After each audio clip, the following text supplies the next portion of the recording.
Aloha! There's a new condo development in the heart of Kaka'ako offering 396 HHFDC affordable resident unit for sale, along with 341 market for sale resident with 1, 2, and 3 bedroom unit.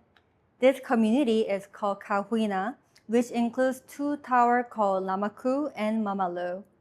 There will be ground floor retail space about 35,000 to 42,000 square feet and a 9-level parking garage with over 1,200 parking stalls and 8 EV charging stations to support both residential and commercial uses. The address of this Kahuina project is 450 Cook Street, Honolulu, Hawaii 96813. It is situated on a full block site fronting Mother Waldron Neighborhood Park, bordered by Pohukaina Street on the Mauka side, meaning toward the mountainside, Cook Street on the Diamond Head side, Coral Street on the Ewa side, and Auhai Street on the Makai side, meaning towards the ocean side. What makes this spot special is that it is literally 1 block behind the oceanfront row, where Oahu's most expensive condos line up. And we are talking serious prices here. 3-bedroom unit in the oceanfront row sold in the past 6 months range from $2.6 million to $13 million. Kahuina is located on the second oceanfront row, and the way Ala Moana Boulevard curves will really help facilitate ocean view for the majority of neighborhood at more affordable prices. In this video, I'll break down everything about the Kahuina project following this order. So, if there's a topic you already know too well, please check the timestamp under the video description and jump to the part for which you want to learn the details. The first topic will be the most important topic, which is about the 2 buildings and their prices, floor plans, and interiors. Starting with Lamaku. Lamaku is the taller building at 400 feet tall, which is the typical maximum height allowed in Kaka'ako. Lamaku has 43 stories, offering 329 market for sale residents, all of which come with a balcony, and 120 HHFDC for sale residents, which do not come with a balcony. For Lamaku, the 1-bedroom unit starts from $700,000 and sizes are from 649 square feet to 663 square feet. The 2-bedroom unit starts from $900,000 and sizes are from 944 square feet to 1,053 square feet. The 3-bedroom unit starts at $1.3 million with 1,336 square feet. The expected HOA fee for Lamaku Tower is $1.01 per square foot. And generally speaking, square feet of lanai don't count when calculating the maintenance fee. Only the living square feet are counted. The ceiling height will be 8 feet 5 inches, which is around 2.6 meters tall. However, the penthouse unit will have a higher ceiling, 10 feet 5 inches tall, which is around 3.2 meters. Please note that this Lamaku floor plan is from floor 4 to 31. Levels above 31 will have different floor plans. Lastly, this price range does not apply to the 120 HHFDC for sale residents in Lamaku. The affordable housing units are definitely more affordable than this, which will be covered when we go over the Mamalu building. Here's the actual model for Lamaku market for sale residences, and this is a good representation of what Lamaku unit will use for the light fixture, appliance, materials, and ceiling height. Here, the ceiling height is 8 feet 5 inches, which is almost 2.6 meters tall. The kitchen includes a Fisher & Paykel cabinet-faced refrigerator and a 2-drawer dishwasher, which reflects a very thoughtful design. It slides out like a drawer, and it seems energy efficient since you can run a small load in the top drawer while keeping the bottom one free. Or run both at once with different wash cycle, so you don't have to wait until the machine is full. The range, microwave hood combo, and a washer and dryer combo are all from General Electric. And I heard this is a smart oven with a built-in air fryer mode that is Wi-Fi enabled. So you can preheat the oven while you're on your way home and control it by your voice with Alexa or Google Assistant and get alerts when your meal is ready. Here's a close-up of the fridge, which comes with ample storage. The freezer is below, divided into 3 different sections with 2 drawers that you can slide out. The kitchen comes with a matching white tone quartz countertop and a mosaic tile backsplash, which gives a bright, clean, and modern touches. Then there's the African mahogany cabinetry, which is a dark brown color with a cherry undertone, and this can be replaced with another alternative, the same cabinet color used in the bathroom here. It's a lighter brown color similar to a bamboo color. The bathroom features light, modern finishes and a sliding glass shower with a both rain head and adjustable hand shower. Here are a close-up shot of the material used in Lamaku Market for Seiyu residences. Now, let's compare the material used in the Mamalu HSFTC for Seiyu residences. The difference seems subtle at first sight because they use the material in similar color tones and follow modern aesthetics. Mamalu also comes with a quartz countertop, but it is slightly more gray than Lamaku's white quartz countertop. The kitchen uses Milsonar Zanzibar cabinet that comes in one color, the one you're seeing right now, and all appliances are from General Electric, including a washer-dryer combo, refrigerator, range, microwave hood combo, and a dishwasher. The bathroom comes with a bathtub and a shower head attached to the wall, and the color palette used here is predominantly white, but with a ivory grayscale that gives a warm, cozy, modern vibe. Let's talk about the building. Mamalu Tower is 301 feet tall with 32 stories. At street level, there will be retail space about 35,000 to 42,000 square feet, bringing in local shop, cafes, and restaurants to support a walkable urban lifestyle, which ties into the Seoul-era Kakaoko just across the street, expanding the neighborhood's cultural and retail core. Also, at street level, at the corner of a Pohukaina Street and a Coral Street, there are 12 live and work units. There are 2-story townhouse loft with 13-foot ceiling height, which are for the people who want to combine residential living with their business operation and leverage the traffic in the area. Then there's a 9-level parking garage with over 1,200 parking stalls and 8 EV charging stations. On the 10th floor, there's a amenity deck that includes a barbecue grills, pool, a fitness center, and a social room, etc. that both Lamaku and Mamalu residents can enjoy. Now, let's look at Mamalu's 11th to 32nd floor plan. There are 276 HSFTC for Seiyu residents with a ceiling height of 8 feet and 6 inches tall. The 1-bedroom units start at $600,000 and sizes are from 507 square feet to 526 square feet. The 2-bedroom unit starts at $700,000 and sizes are from 706 square feet to 711 square feet. The 3-bedroom unit starts at $800,000 with 1,075 square feet. The estimated maintenance fee is 91 cents per square foot for Mamalu Tower. Please note that HSFTC units do not have a balcony, and a subsidized 2 to 3-bedroom unit comes with only 1 parking stall. Let's juxtapose the market resident and HSFTC resident side by side. On top, there are anticipated prices and maintenance fee. For market residents, the deposit schedule is 20% total.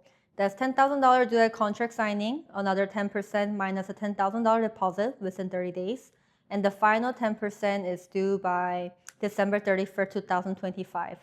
The rest is due when it's built. For HSFTC residences, the deposit requirement is much lighter, just 5% total. First, there's $1,000 at contract signing, then the balance of 5% minus $1,000 is due within the 30 days. I understand that 5% is still a lot of cash, but these prices are set based on 2029 market expectation, not today's 2024 market prices. Also, there's some good news. First, co-signing is allowed to help with your qualifying for your mortgage. As long as the co-signer is not living in the home, they are not included in the eligibility requirement. Second, gift funds are allowed to assist the down payment. At Kahuina, they may not exceed 35% of the purchase price and must come from a relative. One tip I learned from a loan officer is that cash used for a down payment should be seasoned in your bank account for at least 60 days. This includes the gift money, and if the gift money or down payment money has been in your account for more than 60 days, lenders usually do not have to trace it further. If a deposit within the past 60 days, They must trace it and verify the source. And for the gift money, that means a gift letter and sometimes a donor's bank statement. There are special programs that can make buying even more affordable. And these aren't loans or grant. Instead, HHFTC can actually step in and buy a portion of the home with you. This is called shared equity. What that means is that you pay less upfront, but later, when you sell or refinance, HHFTC gets back their share plus part of their profit. There are two main programs here. The first is DEP, stands for Dwelling Unit Revolving Fund Equity Pilot. This is a temporary program running until June 30th, 2028, and is only for certain jobs that Hawaii really needs of, such as teachers, nurses, police officers, correctional staff, and agricultural workers. If you qualify, HHFTC buys equity in your home upfront. For example, if a condo price is $700,000 and HHFTC contributes around 20%, your price could drop to about $560,000. That lowers your down payment and your monthly mortgage. Later on, if you sell, you repay HHFTC their share plus appreciation, and that money cycles back into the state housing fund to help next buyer. But here's something important. DEP is scheduled to end in 2028. Since Kahuina isn't expected to be finished until late 2029, buyers will only be able to use DEP if the legislators decide to extend the program past its current expiration date. If DEP isn't renewed, then it won't be available by the time Kahuina is completed. I suggest keeping an eye on this program if you think you can leverage it, because an extension could make a difference in affordability. The second program is called HELP, which stands for the Homeowner Equity Lending Program. This is broader, and it is not tied to a specific job categories. HELP can apply for both HHFTC affordable units and some of the market rate units as well. Just like DEP, HHFTC buys equity in the beginning, and when you eventually sell, refinance, or transfer, you pay them their portion plus profit. Now, here's the important part. Whether you use DEP or HELP, all HHFTC affordable buyers are subject to two important rules when applying for HHFTC housing: buyback and SAE. The buyback program requires that you live in the home for the first 10 years. You can't rent it out, and if you want to sell or transfer during that time, HHFTC has the first right to buy it back. After 10 years, this restriction automatically goes away. But if you decide to sell before the 10 years are up, you will usually get back your purchase price plus up to 1% appreciation per year, capped at 10%, along with credit for any improvement you made. Now let's talk about SAE program, which stands for Shared Appreciation Equity. This is how HHFTC makes sure affordable housing keeps going for future buyers. Because you get to purchase at below market price, you agree to share a portion of the profit with HHFTC when you eventually sell, and the money they receive goes back into the funding more affordable housing projects. Here's how it works. Before you even close on your home, HHFTC calculate your SAE percentage. Let's say the fair market value of this unit is $850,000, but your purchase price is $700,000. The difference is $150,000. When you divide the difference by the fair market value, $150,000 divided by $850,000 comes out to be around 17.65%. That 17.65% is your SAE percentage, and it stays locked in for as long as you own the home. Now let's play this out. Imagine you sell your unit years later for $1.1 million. Your profit is $400,000. Because your SAE percentage was set at 17.65%, you will owe the same percentage of your $400,000 profit back to HHFTC. That comes out to be about $70,588. Unlike the buyback rules, which ends after 10 years, SAE does not expire. Even if you live in the unit for decades, the SAE stays until it's fully paid off and officially released. So buyback makes sure the home stays owner occupied and affordable for the first 10 years. And SAE ensures that the program keeps going long term by recycling funds back into the affordable housing. So here's a big picture. Together, these programs and rules lower your entry price now and keep your home affordable for future generations. So how do you know if you're eligible for HSFEC housing programs? The HSFEC will determine eligibility based on the information you provide in your application packet, and here are some basic requirements. When you hear the term first-time home buyer in this context, it simply means you haven't owned a home anywhere in the world for at least a year before you apply. There are a few exceptions, but those are the things that you want to confirm directly with HSFEC. Now, what does it mean to be a qualified resident? You need to be at least 18 years old, US citizen or a permanent resident, and legally living in Hawaii. You also can own more than 50% of any residential property, fee simple or leasehold, anywhere in the world that could be used as a dwelling. On top of that, you need to meet the income limit, have enough saved for the deposit and down payment, be able to qualify for the mortgage, and show that you meet the state definition of having a real need for affordable housing. The most important factor is income. HSFEC uses Area Median Income, or AMI, which is updated every year by HUD, which stands for U.S. Department of Housing and Urban Development. Here's a chart reflecting the 2025 numbers. For 2025 in Honolulu County, the median family income for a household of 4 is about $152,000. The affordable range for a project like Kauhuina is in between 80% to 140% of AMI.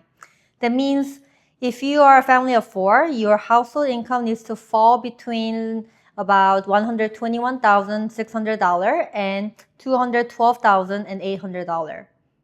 The exact number depends on your household size, and you can find your income limit by checking the AMI chart. By the way, when there's a term saying a 4-person household, it doesn't mean that all 4 persons have to earn income. It simply refers to the total number of people living in the home, regardless of whether they work or not. As an example, a single parent with 3 children is considered a 4-person household, even if only the parent earns income. The income figures HSFEC uses is the combined gross annual income of all household members 18 years or older who are working. Kids and non-working dependents count towards the household size, but not the income. So what does the process look like? First, you need to get pre-qualified by a lender because you have to show that you can handle the mortgage and the deposit. Next, you attend the required affordable housing seminar. This is an orientation that explains the rules, including buyback, SAE, and eligibility, and you must attend it before you enter the lottery. After the seminar, you will complete the official HSFEC application with documents like your tax return, pay stub, and a proof of residency. If there are more applicants than the units, HSFEC holds a lottery. Your lottery number determines the order you get in to pick a unit, and when your numbers comes up, you select your home, sign your purchase contract, and put down payment. Now let's talk about lenders because this part can make or break the buying process. Kauhuina, like many new development, has a preferred lender list. This is a group of banks and mortgage companies that the developer has already vetted. These lenders are familiar with the building, the condo documents, and HSFEC affordable housing requirements. They've probably already done the underwriting for similar projects, so they know the nuances like how deposits are handled or how to calculate the affordability using the AMI chart. So why does this matter? Using a preferred lender can make the process much smoother. They are able to process your pre-qualification faster, and they are less likely to run into delays because they already understand the project's restriction, like the buyback and SAE requirements. In some cases, developers will even require you to submit at least your initial pre-qualification with one of their preferred lenders just to make sure you're financially eligible for the lottery. But here's a key point. Just because you pre-qualify with a preferred lender doesn't mean you are locked in with them for the final mortgage. And it doesn't mean they will automatically give you the best rate or terms. My recommendation is this. Meet with at least one lender from Kauhuina preferred list and also shop around the outside lenders. Compare things like interest rate, points, closing costs, and fees. Even a small difference in the interest rate can save you thousands of dollars over the life of your loan. One approach many buyers take is using preferred lender for pre-qualification to keep the process smooth, while also shopping around with other lenders to make sure they're getting the most competitive financing. And just to be clear, I'm not a lender, so this isn't a mortgage advice. I just want you to know your options so that you can make the best decision of your situation. Another important tip for you as a buyer is get a real estate agent who will represent you throughout the buying process. You might be wondering, why hire a buying agent for new condo development when there's a sales gallery already has a staff? Here's the difference. The sales gallery staff represent the developer, not you. Their obligation is to serve the seller's best interest, not yours. But a buyer's agent has a fiduciary duty to the buyer that means acting in your best interest only and helping you to make an informed decision based on the pertinent information, not marketing language. Please also note the developer disclaimer. Basically, everything is subject to change without notice. They can include providing a market comparison so you see how Kauhuina position against nearby project in War Village, Ala Moana, and surrounding neighborhood, breaking down timelines, deposit, and restriction in plain English, and coordinating the process so you are speaking with lender about financing question while I keep the overall transaction milestone on track. For affordable housing buyers specifically, there's a lot of paperwork. HFTC application, AMI calculation, notarized form, and document deadlines. My role is to help you to avoid preventable mistakes that you could disqualify for your application.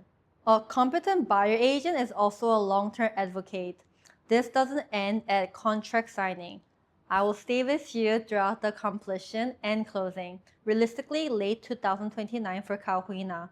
Watching for surprise in the escrow, tracking temporary certificate occupancy, and helping you prepare for punch list and final walkthrough. Buying a condo that won't deliver until 2029 is fundamentally different from moving into the next month. You will have many questions and a number of time-sensitive items to prepare. Having a professional who can answer those questions and provide support during the wait is a real relief. If you're looking for representation for your real estate transaction, I hope you consider me as an option. My name is Mira E, and I'm a real estate salesperson with Hawaii Life.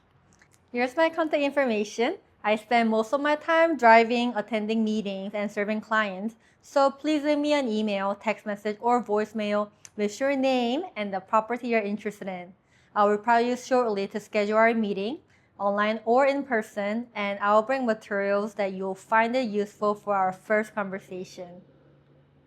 One last thing, if you're not comfortable speaking or writing in English, please feel free to send me a message in your first language. I may not speak the language fluently, but I leverage AI tools effectively so I can support clients who prefer to communicate in other languages in writing. The last three sections are about the neighborhood lifestyle, Kauhuina's surrounding views, including a neighboring building block and 2 potential rail stations nearby. Kaka'ako and Ala Moana as a whole is a Honolulu premier urban neighborhood and urban core. It consistently has one of the highest median condo prices in the state, and the big reasons are the location and convenient lifestyle situated between downtown Honolulu on the west and Waikiki on the east. It takes about 6 minutes to Ala Moana Center, 12 minutes to Waikiki, and 23 minutes to the Hawaii Kai area when you drive eastbound. It is also close to the west side, where large wholesale stores like Costco, Lowe's, and Home Depots are located, which is about an 11-minute drive. These are the screenshots of Google Maps, and I put Kauhuina street address to show you how easy to get it around. You can see the time I took the screenshot, the exact distance in mile, and the time it takes depending on how you travel. Even if you don't own a car, Kakako is a very safe and convenient location to get around with so many shops, gyms, cafes, restaurants, and grocery stores like H Mart, Down to Earth, Whole Foods, Kakako Farmers Market, all close by Kahuina. In fact, Kahuina is literally right next to So'ek Kakako, the neighborhood retail centerpiece. As a background, the name Seoul comes from Kakako history as a place of fishing village and salt pond, and today is a modern open-air hub for dining, shopping, and event. And is part of the city plan community. It is important to note that Seoul Kakako is part of the city plan community, meaning it is expected to stay there. What that means is huge for the views from Kahuina, especially for some unit in Lamako. Seoul isn't a tall building. It's basically a 2-story mall with 7-story parking garage. So if you're in a high floor corner unit closest to Seoul, like Lamako Tower number 5 stack, you are likely to keep your ocean view even after more condos get built in the oceanfront row, which is between Ala Moana Boulevard and Aohai Street. The area between Ala Moana Boulevard and the ocean is not for the high-rise building, therefore securing an ocean view for many residents working and living in Kakako. Also, look how the shoreline is curved. This will give ocean views to many units in Kahuina. In Hawaii, ocean view brings huge joy and value. I mean, who wouldn't appreciate such a beautiful blue ocean? This is a drone shot hovering over where Kahuina will be built, featuring its surrounding views. Please note that this view was taken in 2025, and the view in late 2029 will be very different. As you can see, there's a lot of construction happening in the first and second oceanfront rows right now. In order to gain a better understanding of potential views and the growing community, you will also want to know what will stay and what may change around Kahuina.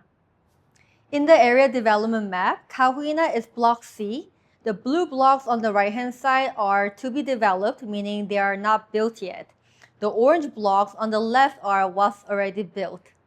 I talked about Block F that has salt, which will stay there permanently, and another area that will stay is Modern Waldron Neighborhood Park on Pohukaina Street.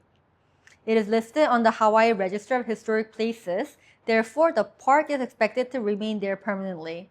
This means that those units facing Pohukaina Street will enjoy the extended view of open space and city and the mountains with the added level of privacy from having a block of green open space as a permanent neighbor.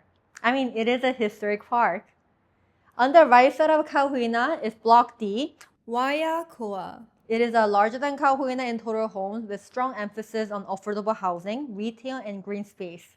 It will consist of 2 residential towers with a combined total of around 1,032 homes, and 60% of the unit will be designated as affordable housing. Block H is a to-be-determined site. It is slated for market-rate residential development with commercial spaces, but no specific project or developer has been confirmed yet. That means Kahuina unit facing a corner of Block H will have an ocean view until something new is built, which will still take years. Block G is Kaliu, a new luxury condo on the ocean front row. Let's see how much Kaliu and our buildings will overlap in terms of views. Here's a 6th-floor amenity deck floor plan of Kaliu. The red area is a residential tower and is located sort of in the center of the block. On the Kaliu 6th-floor amenity deck, a pool is on a coral street and a pickleball court is on a Cook Street highlighted in green. Now let's look at the map. Lamaku and Mamalu residential towers are highlighted in pink in arrows indicating them as proposed Kahuina. Then there's a Kaliu residential tower area outlined in red. Let's make the Kaula building more obvious so that you can picture it better. Note that the both Kaliu and Lamaku buildings are 400 feet tall, reaching the maximum height allowed for the block. And based on this image, you can roughly estimate how these 3 towers, Kaliu, Lamaku, and Mamalu, are situated and share the ocean views together. Also, note that only the high-rise residential towers are highlighted in pink and the rest of the gray boxes aren't that tall. For example, So'ek Kakako is a 2-story mall with 7-story parking garage, and considering how Seoul is not that tall and how the shoreline is curved, I can easily imagine that some of the units in Kauhuina will have views that are exceptionally breathtaking. If you want to do a 3D virtual tour to see more realistic rendering of the unit interior and views from the unit, please reach out to me so that I can schedule one for you as your buyer agent. My job is to serve your best interests and educate you to make the most informed decision. And I hope you can see this in the video. For example, did you notice there's a block surrounded by block B, F, and C? That block is currently owned by a private LLC and leads to a HMSA in 5-year increments. What that means is HMSA rents the property for 5 years at a time and with the option to renew, but it's not a permanent setup.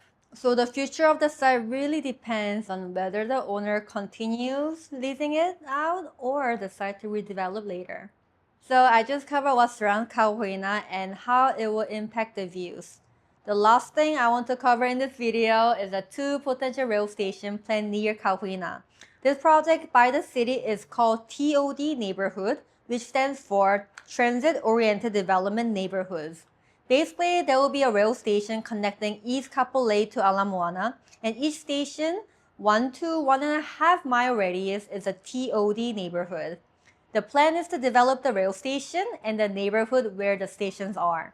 You can see details about this on the official government website, but note that most recent updates are from like almost 10 years ago. For the Kakako area, the most recent deck is from 2016 with 260 pages. The city has never rescinded the TOD plan, and we do not know when this project will be delivered. But it's still a positive news for Kauhuina, especially when you look at page 17. The 2 stations that are planned are Civic Center and Kakako. Kauhuina is a block right next to the Mother Waldron Playground, and you can see that's roughly in the midpoint of these 2 rail stations. Having 2 rail stations positioned so close to Kauhuina means better accessibility to the rest of Honolulu and greater convenience for daily life. It places Kauhuina in a central hub directly tied to future growth and city planning, which many buyers see as a positive factor for the neighborhood's long-term appeal. Before I close, I want to share the meaning of the project name.